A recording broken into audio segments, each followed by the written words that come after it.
Nuclear negotiations between Pyongyang and Washington. The meeting came just a day after the Trump administration reintroduced sanctions on Iran, a result of President Trump's decision to withdraw from the 2015 Iran nuclear deal. Now, we might have an answer to the question that's been puzzling observers for months now. Has the US presented North Korea with a timeline for its denuclearization or not? If the latest reports are to be believed, Washington has asked the regime to hand over well over half of its nuclear weapons stockpile within a set time frame. However, according to the reports, it appears Pyongyang wants something in return before making such a significant gesture of goodwill. EG1 reports. It's being reported the United States has presented a denuclearization timeline to North Korea, but the regime has refused to accept it. Multiple U.S. media outlets, including Vox, reported Wednesday that U.S. Secretary of State Mike Pompeo requested Pyongyang to hand over 60 to 70% of its nuclear warheads within 6 to 8 months, which Washington or a third party would take possession of. But it's unclear what the U.S. offered in exchange, if anything. Citing two people familiar with the discussions, Vox added that Pompeo has presented the timeline to North Korea numerous times within the past 2 months.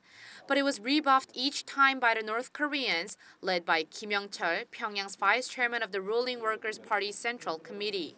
According to the Washington Post, U.S. intelligence agencies estimate the North has as many as 60 nuclear warheads, but the exact number is not known. Therefore, even if the regime does agree to hand over more than half of its nuclear warheads, it would be difficult to verify that was actually the case. A source told Vox this is why Pompeo's main goal at the current stage of negotiations is to get North Korea to officially disclose how many nuclear weapons it possesses. As the talks have not made much progress, Washington could be losing patience. The U.S. ambassador to the UN, Nikki Haley, told reporters traveling with her during a visit to Colombia that everything is currently in North Korea's court. She went on to say the international community still expects Pyongyang to keep its promise to denuclearize, and the U.S. is willing to wait if the international community wants to. But she warned the U.S. is not going to wait for too long.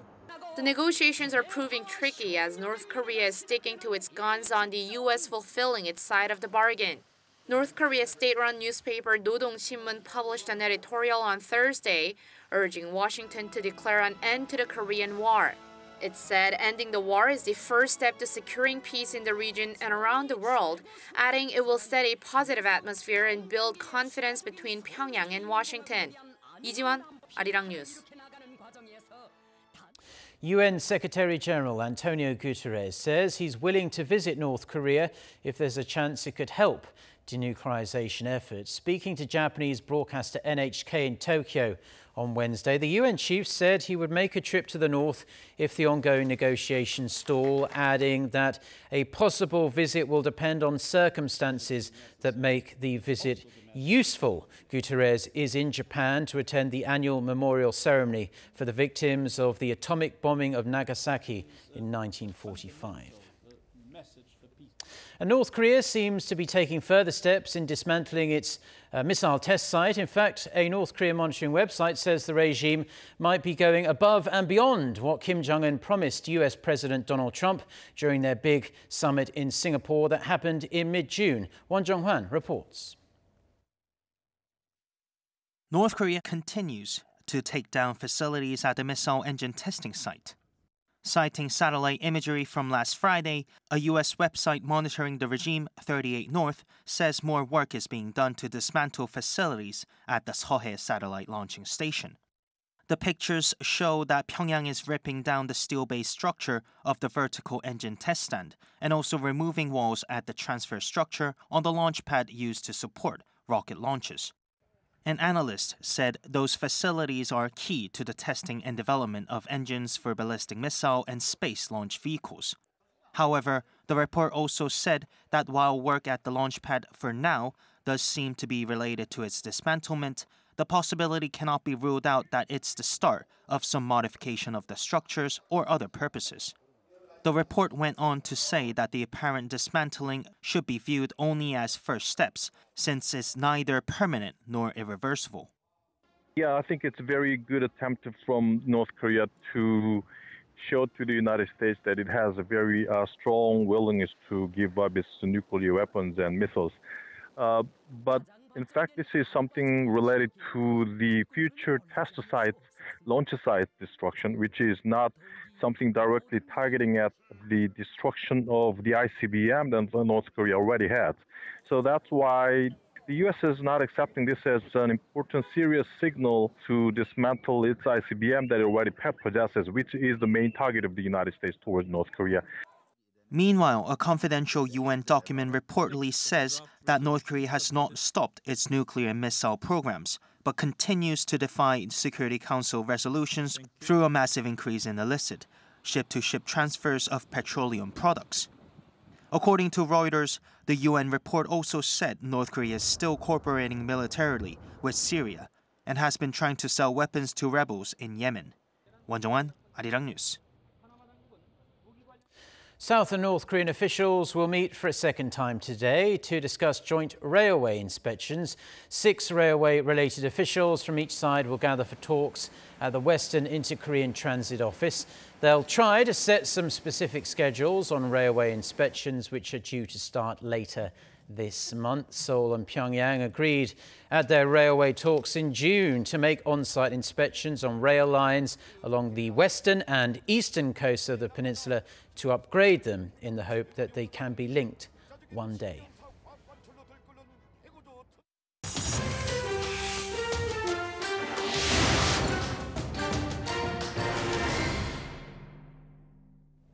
Now, there's been a massive surge in the number of women getting involved in US politics. A record number of women secured nominations for the US House in primary elections, which were held on Tuesday local time. For more on this and other news from around the world, let's turn, as we like to do, to our Noah Adam. So, Adam, this has been quite an empowering year for women in the United States. It certainly has, Mark. Following movements such as Me Too, women have become more vocal now in social and political issues more than ever. Tuesday's primary was another example that 2018 is the year for women. The elections took place across 4 states, resulting in 11 female nominees for governor and at least 185 for the House of Representatives. The previous record for the House was set in 2016 with 167 female nominees, with the old record for gubernatorial nominees at 10. That was set back in 1994. Most of the nominees are running as Democrats, which could be a huge boost for their party come midterm elections in November. However, there is still a long way to go until there is a gender balance in American politics.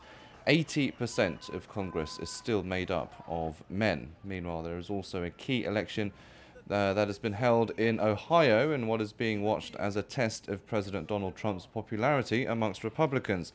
The GOP has claimed victory, but the results are too close to call. Pressure is mounting on the UK's former Foreign Secretary, Boris Johnson, to apologise for his controversial remarks about Muslim women wearing burqas. He has faced fierce criticism for comparing women wearing the Islamic dress to letterboxes and bank robbers. Prime Minister Theresa May joined in the chorus of calls for Johnson's apology. It's very clear that the language that Boris Johnson used to describe people's appearance has caused offence. It's not language I would have used. I think it was wrong to have used that language. Johnson is yet to issue a response. The Syrian government says the wife of President Bashar al-Assad has been diagnosed with breast cancer. Photos posted on social media show British-born Asma al-Assad sitting alongside the president with an IV line in her arm while apparently undergoing treatment. The public disclosure of a serious health issue in the top echelons of an Arab state is quite rare, as such matters are usually shrouded in secrecy. Syria's First Lady was placed under EU sanctions back in 2012 over the government's violent response to the Syrian uprising. She has consistently stood by her husband despite allegations of war crimes. A prestigious Japanese medical school is in hot water for deliberately marking down entrance exam scores of female applicants to limit the number of women studying at the school. The malpractice at Tokyo Medical University had reportedly been going on for decades in order to accept more men. The college initially denied knowledge of any wrongdoing, but later apologized. School officials said they would consider retroactively admitting those who were rejected as a result of the test altering, but failed to explain how they would do so. Reports suggest that this was not an isolated incident, with investigations finding that sons of wealthy families had their test scores boosted after their parents made large donations.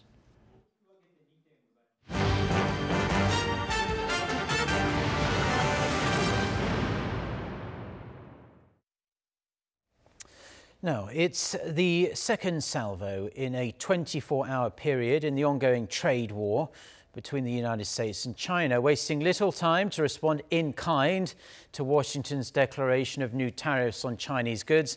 Beijing says it's also slapping additional tariffs of 25% on $16 billion worth of American imports. Lee Seung-jae reports. From fuel and steel products to automobiles and medical equipment, China is slapping additional tariffs of 25% on $16 billion worth of U.S. imports as the world's two largest economies take their trade war to the next level. China's Commerce Ministry said Wednesday that the tariffs will be activated on August 23rd, the same day that the U.S. plans to begin collecting an extra 25% in tariffs on $16 billion of Chinese goods. While the U.S. published its final list of goods subject to the new tariffs on Tuesday, China's final list, revealed on Wednesday, differs from an earlier draft announced back in June. The number of categories of goods subject to the tariffs has risen to 333 from 114, but the total value remains unchanged. The list of goods subject to the tariffs include energy products like coal, as well as large items like cars, but crude oil has been excluded from the list. China's latest tariff measures are in response to the earlier U.S. action. U.S. President Donald Trump is determined to put pressure on China to negotiate trade concessions, with Washington imposing tariffs on $34 billion in Chinese goods last month alone. So far, China has now either imposed or proposed tariffs on $110 billion of U.S. goods. The blowback from the trade war is becoming apparent in the American job market, with a U.S.-based television factory planning to shed staff. Element Electronics, a TV manufacturing plant in South Carolina, will lay off at least 126 employees from its Winsboro plant on October 5th. This comes as the Trump administration imposed a 25% import tax in July, which affects Chinese components for TVs and video equipment. Observers remain concerned as the latest measures by China may trigger President Trump's next round of threatened tariffs on $200 billion worth of Chinese goods. Lee Seung-jae, Arirang News. Turning now to some big corporate news that should signal brighter times for the South Korean economy. Samsung Group says it's setting aside tens of billions of dollars to support various sectors in South Korea over the next few years. The goal is to create tens of thousands of new jobs for young people and provide a much-needed boost for future businesses at the very heart of the fourth industrial revolution. For more on Samsung's investment plans over the coming years, here's Sobo Bin. Samsung Group announced on Wednesday that it plans to invest $160 billion over the next 3 years, with $110 billion of that investment to be allocated in Korea. $22 billion of that investment will be focused on emerging industries, such as AI, fifth-generation networks, and biotechnologies. Samsung also said it will directly hire around 40,000 people over the next 3 years.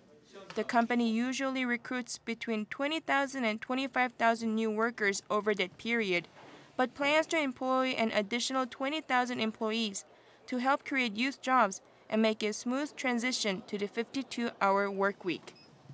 Samsung will also work closely with the Ministry of Small and Medium-Sized Enterprises and Startups to invest $98 million over a 5-year period to help 2,500 companies adopt smart factory solutions, which could help create about 15,000 jobs over the next 5 years. Sabobin, Arirang News.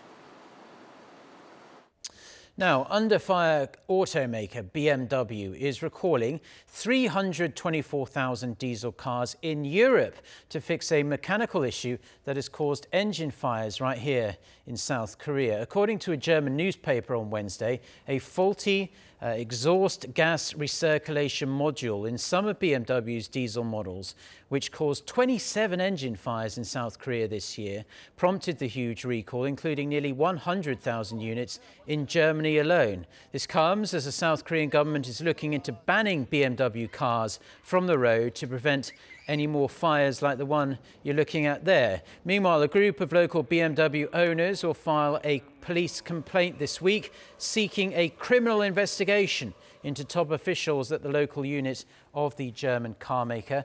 Baden law firm says it plans to lodge a complaint on behalf of 20 BMW owners and one victim of a BMW vehicle fire. The South Korean government will spend billions of dollars this year and the next to improve the quality of life in the nation through various infrastructure projects, and included in that blueprint, planting new forests to help lower fine dust levels. Kim Ji-yeon reports. The Ministry of Strategy and Finance says it's going to pump $6.3 billion over this year and next year into social overhead capital projects in 10 fields aimed at creating a safe and clean environment, improving the quality of life, and promoting balanced regional development. The 10 fields include culture and physical health, local tourism, urban regeneration, smart farms and smart factories, and facilities related to renewable energy and lowering levels of fine dust. The ministry says it aims to build more facilities related to culture and physical health so that people can have such facilities within a 15-minute walk of their home. It also plans to add virtual reality and augmented reality experience booths in its 19 new state museums and renovate old science and art museums. The ministry also says it'll increase the number of camping sites in its state parks. In residential areas with a high number of elderly people, the ministry says it'll add parking spaces and libraries. And in commercial areas where local businesses are struggling, the government says it will make startup-related centers to better provide support. It'll also increase the number of New Deal projects for urban regeneration from the current 68 to 168 by next year. Some of the projects will be tailored to different regional needs, such as building ICT infrastructure that can improve the livelihoods of farming and fishing villages, and can lead to the development of smart farming. In order to improve local air quality, the ministry says it will create 7 new forests, each nearly 6,500 square meters in size, to help reduce fine dust levels. The ministry says it's also building an additional 1,070 charging stations for electric vehicles and 20 new charging stations for hydrogen-powered vehicles by next year. Last but not least, the ministry says it will acquire more land to install solar power panels that will help create 107 megawatts of electricity. Kim Ji-yeon, Arirang News. The governor of Gyeongsang-Namdo province is undergoing a second round of questioning by a special counsel looking into his alleged involvement in an online political manoeuvring scandal known more commonly here in Korea as the Drew King scandal. This comes after the probe team re-summoned Kim Kyung-soo for another questioning session at 9:30 a.m. Thursday, just under an hour ago, deeming its nearly 15-hour interrogation of him on Monday through the early hours of Tuesday as insufficient. The former Democratic Party lawmaker is suspected of colluding with the influential blogger nicknamed Drew King, who bumped up the number of likes on online comments supporting the now ruling party. Kim has, thus far at least, denied any knowledge of rigging activities. As well as accusations, he offered Drew King's associate a diplomatic position in Japan in return for support in the June local elections.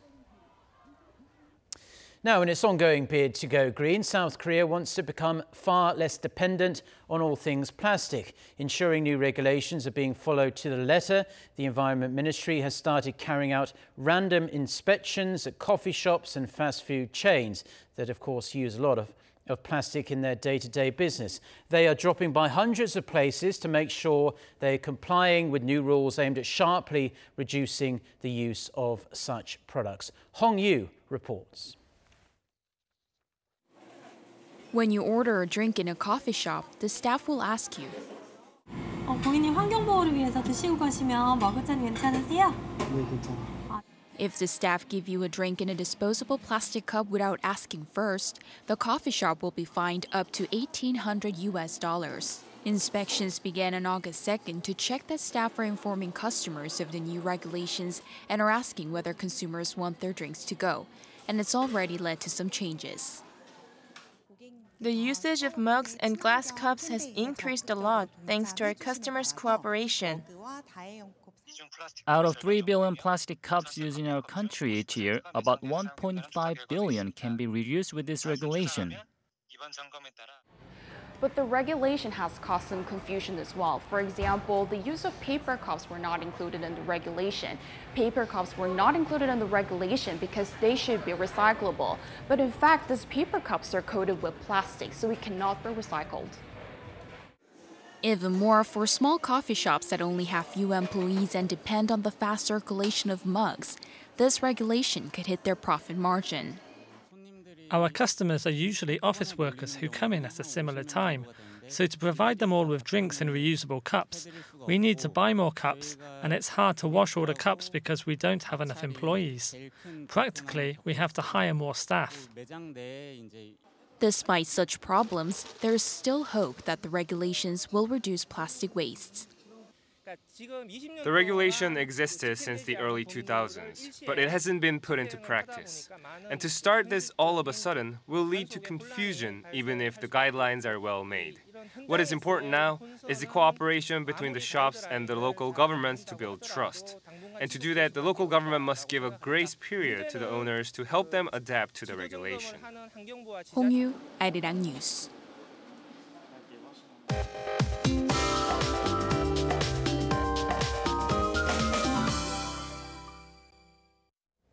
Good morning. Those of us in Seoul will appreciate the slightly cooler temperatures today because welcome rain will bring some brief relief from the heat. And Seoul will see 20 to 40 millimeters of somewhat heavy rain in the afternoon. And southern regions are likely to see showers on Friday.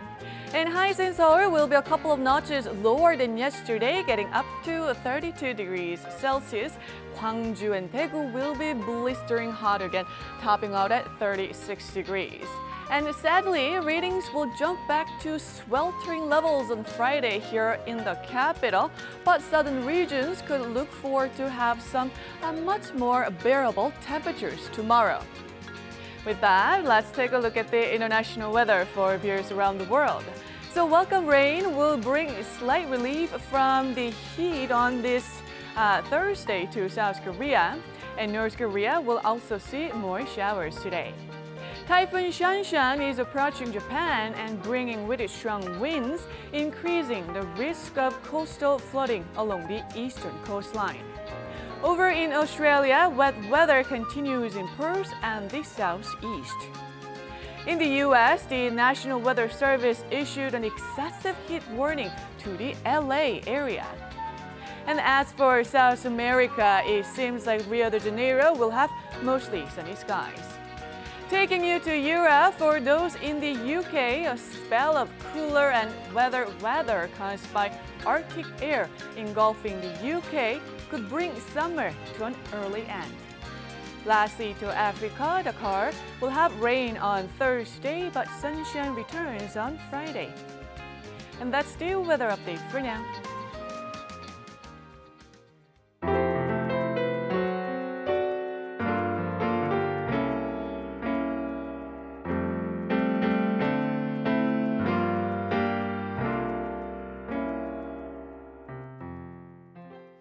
OK, well, that's all we have for now. Do stay tuned to Arirang TV. We'll have our next newscast. It's coming up at noon Korea time with our very own Lee Ji-yoon. So until then, goodbye.